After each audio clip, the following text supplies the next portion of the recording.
The town of Woodsboro had always been shrouded in mystery, a place where the shadows of the past lingered like a quiet whisper. In the aftermath of countless Ghostface killings that had plagued the town for decades, the residents believed the nightmare had ended. But the calm was only temporary. As winter gave way to a chilly early spring in 2026, Woodsboro seemed like any other quiet town. Its streets bustling with students, local shop owners, and families preparing for the annual spring festival. Yet, beneath the surface, tension simmered, unnoticed by the townspeople who had grown accustomed to the eerie history surrounding them. Sidney Prescott, the survivor of countless Ghostface attacks, had moved away years ago to build a life for herself far from the town's dark past. But Woodsboro had a way of pulling its children back, particularly when the past refused to remain buried. Sidney, now a successful author and advocate for victims of violent crime, had returned for a speaking engagement at the local university. Her presence was met with a mix of admiration and unease. Some residents felt reassured to see her, while others whispered about the danger that always seemed to follow her. The university campus, a sprawling collection of modern buildings interspersed with ancient oaks, was alive with students preparing for spring break. Among them were a group of friends who would unknowingly become central to the next chapter of horror. Each carried their own secrets, ambitions, and past traumas, elements that Ghostface had always exploited. Their lives were filled with the mundane challenges of college life, exams, relationships, and the ever-present tension of social hierarchies. Yet, in the corners of Woodsboro, a figure in a mask watched, unseen, planning the next sequence of terror. This new Ghostface was different from the previous killers. Cleverer, more methodical, and eerily familiar. The killer had studied Sidney's history, the media coverage of previous murders, and even the survivors' movements. They were not merely killing for thrill. There was a personal vendetta intertwined with a sick obsession. This new wave of terror was meticulously planned, ensuring that every murder would send shockwaves through the community, reigniting fear in even the most hardened survivors. The first hints of danger appeared subtly. Anonymous texts and eerie phone calls began to disturb the students. Messages appeared on social media with chilling warnings, teasing potential victims. A sense of paranoia spread, and students started noticing strange shadows at night, objects slightly out of place, and sounds that could be dismissed as the wind, except they were not. These early signals of terror were the opening act of what would become a relentless series of attacks. As the sun set over Woodsboro, casting long shadows across the streets and the campus, the atmosphere shifted. There was an underlying sense that something terrible was coming, that the past was reaching its hand across time to touch the present. Friends who had thought themselves safe felt an inexplicable tension in the air. Unseen eyes observed their every movement, and the familiar but dreaded figure of Ghostface began its silent stalking. Sidney, though experienced in dealing with Ghostface, sensed that this iteration was smarter and more cruel than the ones before. She reached out to Dewey and Gale, her longtime allies, to discuss potential threats. Their reunion was tinged with nostalgia, fear, and the grim understanding that Woodsboro's nightmare was far from over. They knew the town's history, the previous killers, their motives, the patterns, yet something about this new Ghostface defied the old rules. Meanwhile, the students went about their evening, unaware of the danger. Among them was a young journalism student, keen on uncovering local scandals, and a tech-savvy hacker fascinated by Ghostface history. Their curiosity would inadvertently put them directly in the killer's path. The killer's strategy involved exploiting the very traits that made these students unique. Their investigative nature, their overconfidence, and their connections to Sidney and the original series of murders. As night fell completely, Woodsboro transformed. The quiet town streets became the stage for terror. The masked killer moved silently, choosing their first victim with a chilling precision. This initial act would not only shock the town, but also establish the tone for the relentless horror to follow. The tension in Woodsboro was palpable, and every creak, shadow, and whisper signaled that the nightmare had only just begun. The town of Woodsboro, though seemingly quiet on the surface, had been a breeding ground for dark secrets for decades. In the heart of this eerie town were the students and residents who had become entangled in Ghostface's latest reign of terror. Among them was a tight-knit group of friends, whose lives, ambitions, and secrets made them vulnerable to the killer's manipulations. Main characters. Keycap 1 Lila Hartman, a journalism student known for her curiosity and fearless attitude. Lila had always been fascinated by the legend of Ghostface, treating it as an intellectual puzzle rather than a real threat. Her investigative nature, though admirable, made her an ideal target for the killer, who sought someone who would dig too deep into the past. Keycap 2 Ethan Cruz, a tech-savvy hacker with a penchant for pranks and social media. Ethan often underestimated danger, believing that his knowledge of security systems and digital footprints could protect him. His overconfidence would be exploited, turning his skills against him in ways he never imagined. Keycap 3 Maya Patel, the empathetic friend who often acted as the glue holding the group together. She had experienced trauma in her own past, giving her a heightened sense of awareness but also emotional vulnerability. The killer recognized that Maya's protective instincts could be manipulated, using her compassion to lure others into traps. Keycap 4 Derek Simmons, the charming athletic student whose popularity sometimes masked his insecurities. Derek had connections to several past events in Woodsboro through his family, although he was largely unaware of the full history. Ghostface's plan involved exploiting this indirect connection to Sidney and the town's notorious legacy. Keycap 5 Sidney Prescott, though not a student, Sidney's presence cast a shadow over the town. Her past encounters with Ghostface had left her cautious, skilled, and wary. She acted as both a mentor and protector to the group, warning them of potential dangers while also recognizing that the killer was unlike any they had faced before. Keycap 6 Dewey Riley and Gale Weathers, returning figures from the original series, they brought experience and investigative skills. Dewey's courage and Gale's relentless drive to uncover the truth made them indispensable allies. Yet even they sensed that this new Ghostface was operating on a more sinister, calculated level. Backstory and connections. The killer, unlike previous ones, had meticulously studied Woodsboro's history. They were obsessed not only with Sidney but also with recreating the fear and chaos that had once gripped the town. Each target was selected to echo the past, to remind Sidney of the old murders, and to psychologically torment both the survivors and the new generation. The history of Woodsboro played a key role. Old newspaper clippings, archived footage of previous killings, and interviews with survivors were all pieces of the puzzle that Ghostface had studied. There was a perverse logic to the attacks, a deliberate attempt to recreate the terror while escalating it, making the killings more public, more theatrical, and more terrifying. The first attack. The calm night of Woodsboro's Spring Festival was shattered when the killer made their move. Lila was the first to encounter Ghostface. While walking back to her dorm after an interview, she received a series of eerie texts. The messages referenced past murders in Woodsboro, naming victims and locations in a way only someone obsessed with the town's history could know. At first, Lila dismissed the texts as a prank, but as she turned a corner near the university's library, she saw a shadow moving in the alley. Before she could react, Ghostface appeared, slashing a nearby object to send a chilling warning. Lila ran, her heart pounding, barely escaping the attack. The masked figure vanished as quickly as it appeared, leaving her shaken and terrified. The incident was only the beginning. Ethan, Maya, and Derek soon realized that something sinister was unfolding.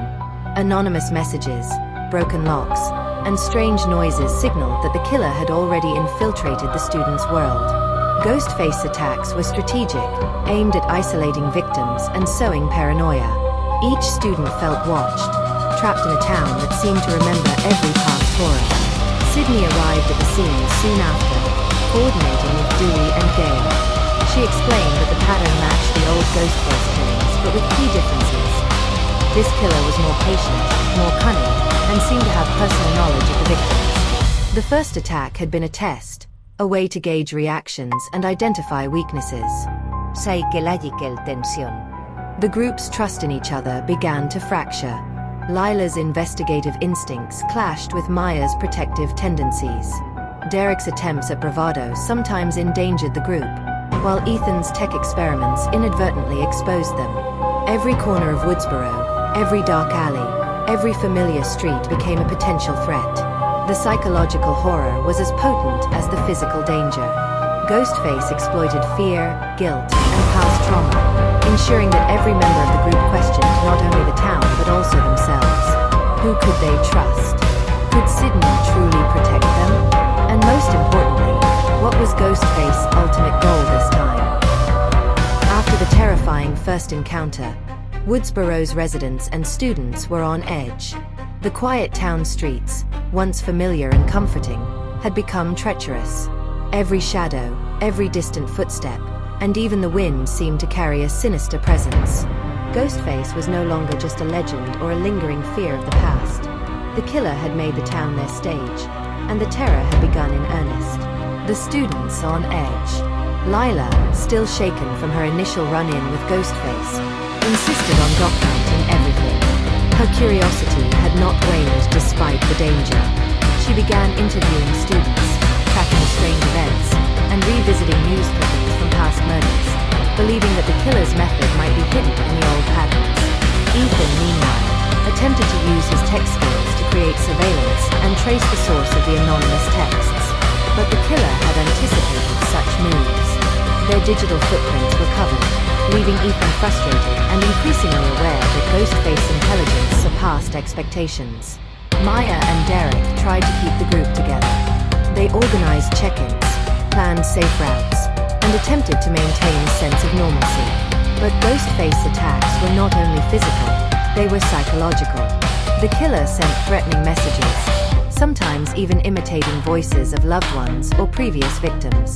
The tension began to erode the students' trust, a tactic designed to isolate them individually, making each more vulnerable. The second attack. The next strike came at night, during a small party hosted by a group of local students. The festival lights flickered, and the mood was initially celebratory. Ghostface struck quietly and suddenly. One of the friends, unaware of the lurking danger, stepped outside to take a call and vanished moments later. The screams drew everyone's attention, and panic ensued. Sidney, Dewey, and Gale arrived quickly, guiding students to safety while trying to understand the killer's movements. The attack demonstrated Ghostface increasing boldness. No longer striking in secluded areas alone, the killer was now confident enough to target crowded spaces, creating maximum fear and chaos. The group realized that their previous assumptions about Ghostface behavior, that the killer acted from hidden vantage points or targeted specific individuals in isolation, were outdated. This Ghostface adapted, learning from previous patterns, always one step ahead. Investigation and clues. Sidney, familiar with the psychological intricacies of Ghostface, began connecting dots from the new attacks with old murders. She identified patterns. Each victim chosen had a symbolic connection to Sidney's past, to Woodsboro's notorious history, or to the group's personal weaknesses. Gale documented every occurrence, publishing cautious warnings in local media. Dewey coordinated protective measures for students, establishing patrols and monitoring known hotspots. Despite these efforts, the sense of safety was fleeting. Ghostface always seemed to slip through unnoticed. Escalating paranoia. Fear began to infiltrate every aspect of the students' lives. Even the most mundane actions, walking to class, answering the phone, checking email, became potential triggers for terror. Ghostface thrived on this, using paranoia as a weapon. The students started suspecting each other. Every argument, every secret revealed, and every moment of distraction became a potential fatal mistake. The psychological toll was enormous. Lila's investigative drive made her a target. Ethan's tech obsession exposed vulnerabilities. Maya's protective instincts made her predictable. Derek's bravado created dangerous opportunities. Ghostface's strategy was meticulous, exploiting strengths as weaknesses. Hints of the killer's identity. Although Ghostface remained masked, small clues began surfacing. Items from previous Woodsboro killings reappeared at new crime scenes. References in texts hinted at deep knowledge of Sidney's life. Anonymous messages included intimate details, suggesting a personal vendetta rather than random attacks. Sidney, Gale, and Dewey realized the new Ghostface was not just a lone amateur, but someone deeply informed, possibly connected to previous killers or survivors. This raised the stakes. The group wasn't just fighting a copycat, they were facing a predator who had studied their fears, habits, and histories in horrifying detail. Close intention for part 3. By the end of these early attacks, Woodsboro was gripped by terror. Streets were deserted at night, students stayed in locked rooms, and parents monitored their children obsessively. Every knock on the door, every phone call, every shadow in a hallway became a source of dread. Sidney understood that the first few attacks were only the beginning. Ghostface's ultimate plan was still unclear, but the pattern suggested that the next murders would be even more calculated, terrifying, and personal. The town's collective fear was the killer's ultimate weapon, and Woodsboro had no idea how close the nightmare had already come to home. The terror in Woodsboro had reached a new intensity. Each passing night brought another attack, more cunning and personal than the last. The town's residents lived in constant fear, and the students found themselves trapped in a psychological maze with Ghostface manipulating every step. By now, Sidney, Dewey, and Gale were fully involved in the protection and investigation of the remaining students. But the killer's ingenuity made their work excruciatingly difficult. Investigative measures. Sidney took the lead in analyzing past Ghostface attacks.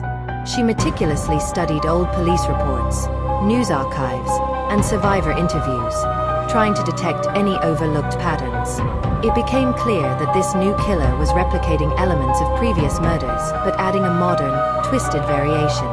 The inclusion of technology, hacking, social media surveillance, and real-time messaging allowed Ghostface to stay ahead of traditional investigative methods.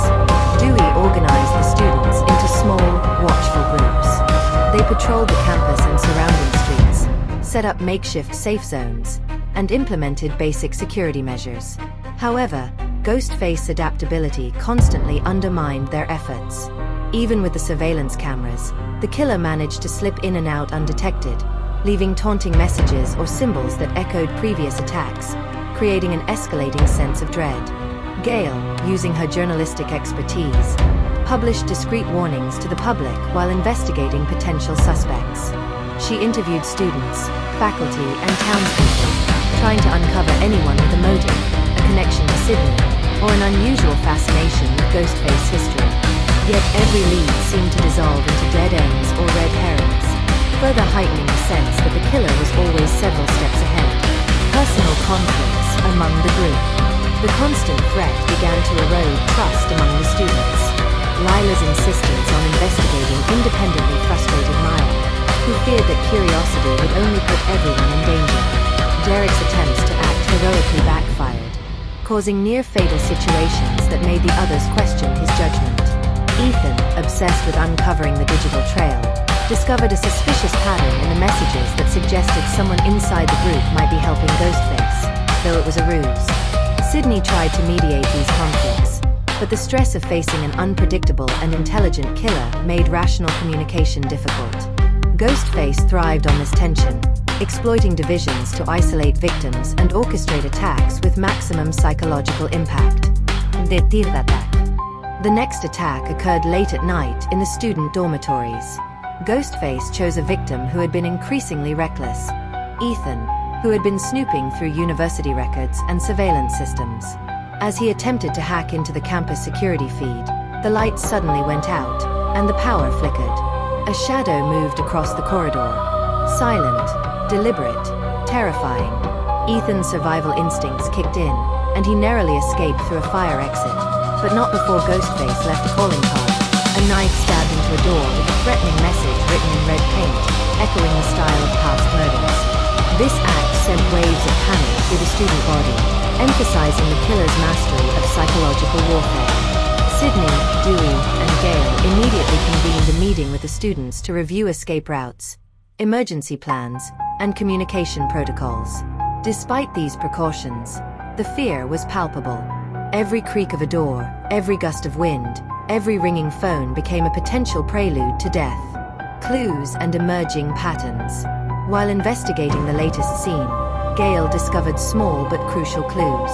The killer had left faint fingerprints not matching any current suspects. Objects placed in the scene indicated knowledge of previous murders' locations. Certain texts and messages referenced details that could only be known by someone intimately familiar with Sidney's life. Sidney began to suspect that Ghostface's identity was more personal than anticipated. This was no random copycat. The killer had intimate knowledge of the survivors, their routines, and their emotional vulnerabilities. Each attack felt meticulously planned to provoke terror while drawing Sidney back into the psychological game that had defined her life. Rising suspense.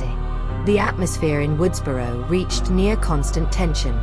Students began sleeping in shifts, double-checking locks, and avoiding dark streets.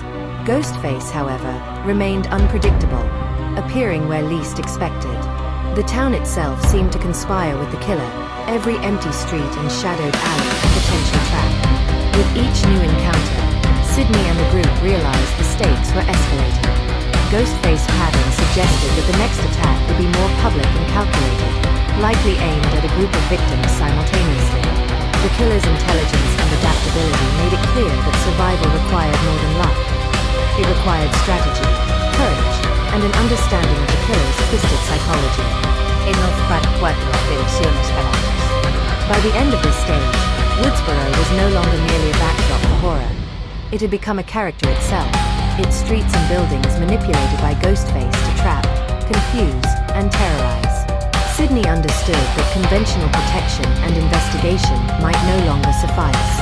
The town's shadows hid threats at every turn, and the group was forced to confront not only the killer but also their own fears, insecurities, and potential mistakes. The stakes were clear.